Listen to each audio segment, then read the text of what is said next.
اسیران آل محمد اور شہدائے کربلا کے سروں کو کوفے کے شہر میں پھرانے کے بعد جب ابن زیاد کے دربار میں لایا گیا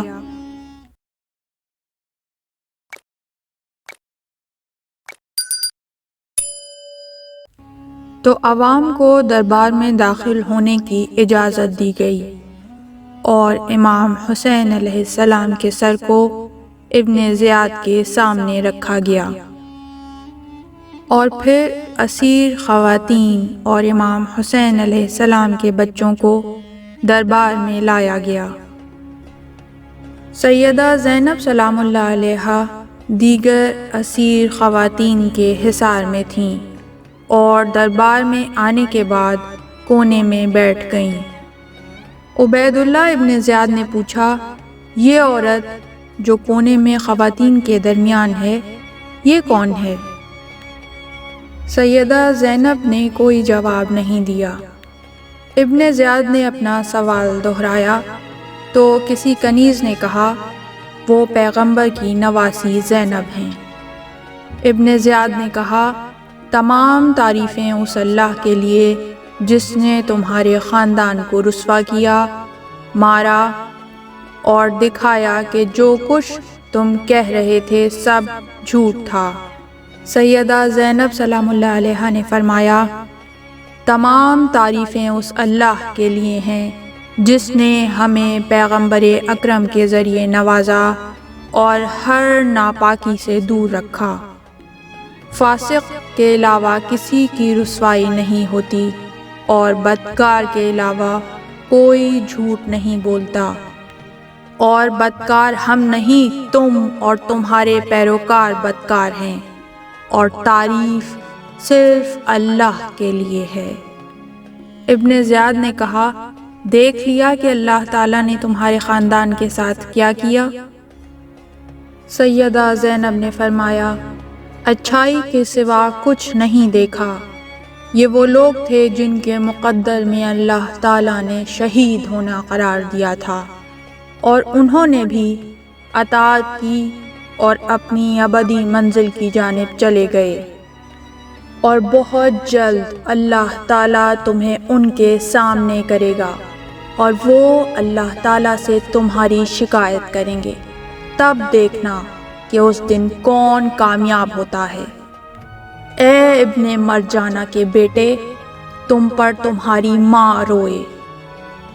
ابن زیاد نے کہا، اللہ نے تمہارے نافرمان بھائی حسین، اس کے خاندان اور سرکش لشکر کو مار کر میرے دل کو ٹھنڈک پہنچائی۔ سیدہ زینب نے فرمایا، خدا کی قسم، تم نے ہمارے بزرگ کو مارا، ہمارے درخت کو کاٹا اور جڑ کو اکھاڑا۔ اگر یہ کام تمہاری دلی تسکین کا باعث ہو تو تم نے شفا کو پایا ہے۔ ابن زیاد غصے اور توہین آمیز حالت میں کہنے لگا، یہ بھی اپنے باپ علی کی طرح ماہر خطیب ہے۔ اپنی جان کی قسم، تمہارا باپ بھی شاعر تھا اور قافیے اور ردیف میں بات کرتا تھا۔ سیدہ زینب سلام اللہ علیہا نے کہا، ایک عورت کو قافیوں اور ردیف سے کیا کام؟ یہ قافیے کہنے کا کون سا وقت ہے؟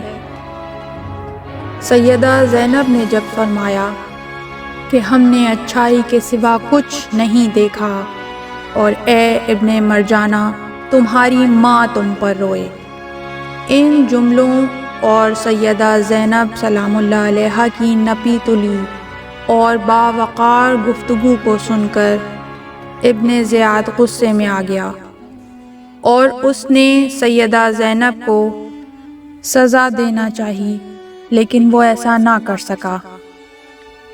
اس کے بعد ابن زیاد ملعون نے امام سجاد علیہ السلام کی طرف اشارہ کر کے پوچھا کہ یہ کون ہے؟ تو کسی نے بتایا کہ یہ علی ابن الحسین ہے۔ تو ابن زیاد لعین کہتا ہے، علی ابن الحسین کو تو اللہ نے قتل نہیں کر دیا؟ یہ سننا تھا کہ امام سجاد علیہ السلام نے نہایت شجاعت اور بغیر کسی خوف و ڈر کے گرجتی ہوئی آواز میں اس ملعون سے کہا، میرا ایک بھائی تھا جس کا نام علی بن الحسین ہے، لوگوں نے اسے تیرے کہنے پر قتل کر دیا ہے۔ اس لہجے میں یہ جواب سن کر ابن زیاد ملعون نے کہا، لوگوں نے نہیں بلکہ اسے اللہ نے قتل کیا ہے۔ امام سجاد علیہ السلام نے رسول خدا سے ورثے میں ملنے والی دانائی اور امیر المومنین کی شجاعت کے ساتھ اس ملعون کو اپنے دلیرانہ لہجے میں کہا، اللہ تو موت کے وقت روحوں کو قبض کر لیتا ہے، اور جو ابھی نہیں مرا اس کی روح نیند میں قبض کر لیتا ہے۔ ابن زیاد ملعون نے جب یہ جواب سنا تو اس نے کہا، تمہاری یہ جرت کہ تم مجھے جواب دیتے ہو؟ پھر اس ملعون نے جلادوں سے کہا، اسے لے جا کر اس کی گردن اڑا دو۔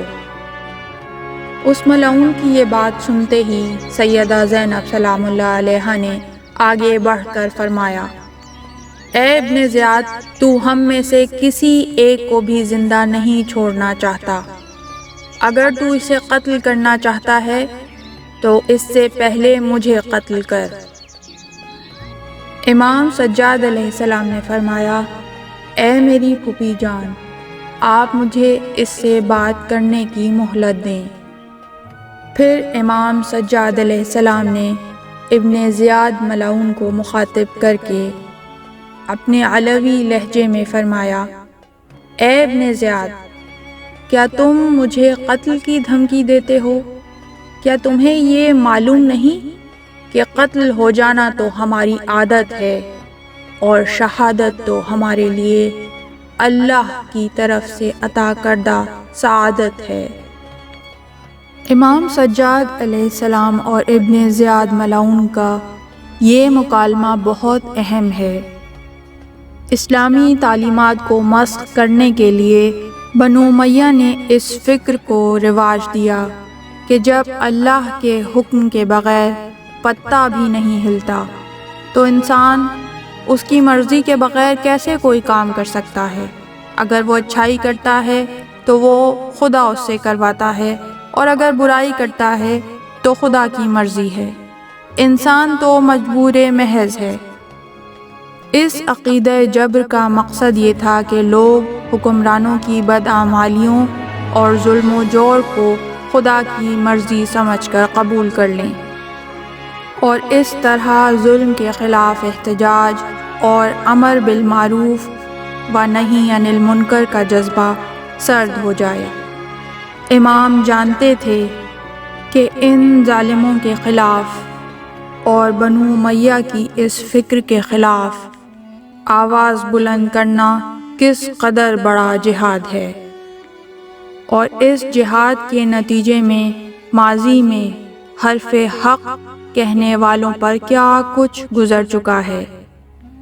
یہ وہی ابن زیاد ہے جس کے متعلق امام حسین علیہ السلام نے ایک خط میں معاویہ کو لکھا تھا کہ تم نے اپنی مصلحت کی بنا پر حکم رسول کو پس پشت ڈالا اور اس کو ابن مرجانہ کو اپنا بھائی کہہ کر عراقیوں کا حاکم بنایا تاکہ وہ مسلمانوں کے ہاتھ پیر قطع کرے، ان کی آنکھوں کو گرم لوہے کی سلاخوں سے پھوڑے اور درختوں کی شاخوں پر لٹکا کر مارے۔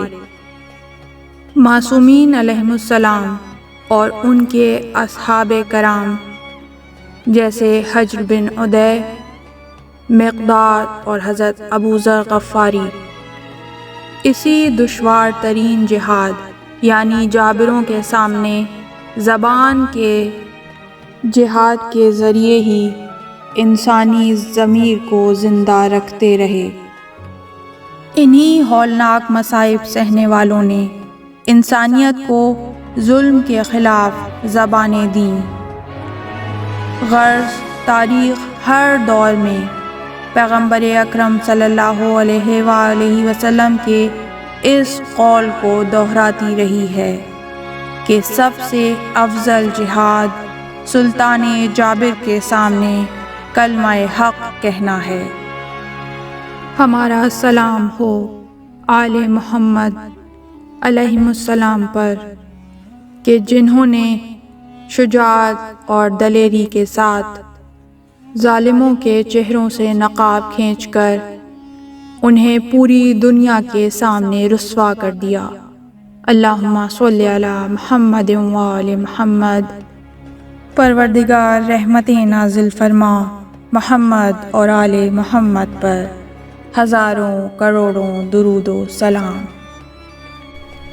اس طرح کی مزید تحقیقی، علمی اور تاریخی ویڈیوز دیکھنے کے لیے چینل کو سبسکرائب کیجیے اور بیل آئیکن پہ کلک کیجیے۔ ویڈیو کو لائک کریں اور کامنٹس کے ذریعے بتائیے کہ آپ کو ویڈیو کیسی لگی۔ اگلی ویڈیو تک کے لیے خدا نگہدار۔